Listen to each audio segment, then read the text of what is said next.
Mais aujourd'hui, les conséquences persistent après cette crise sanitaire.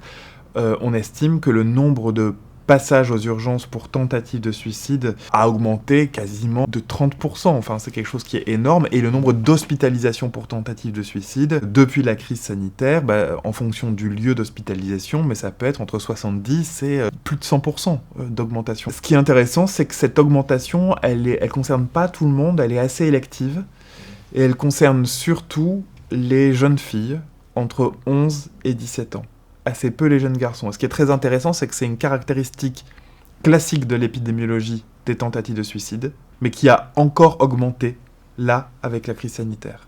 Alors ceci dit, cet effet Covid, il commence à toucher un peu tout le monde. Il a commencé évidemment à toucher plutôt les jeunes. La situation était déjà difficile pour eux, mais en fait toutes les tranches d'âge maintenant sont affectées par une sorte d'effet Covid retardé. Ce qui est probablement intéressant de regarder, c'est cet effet de déliaison sociale que la crise sanitaire a pu générer. C'était un phénomène qu'on observait déjà dans beaucoup de sociétés occidentales liées à nos modèles de construction sociale post-industrielle, essentiellement libérales et assez individualistes. Probablement, il y a eu un effet d'accélération. Initialement, probablement de resserrement du lien social parce qu'il a fallu faire face, mais progressivement, à l'issue de ces crises sanitaires, de déliaison.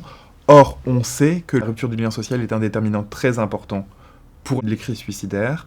De plus en plus d'études s'alertent du sentiment d'isolement ou de solitude des jeunes aujourd'hui.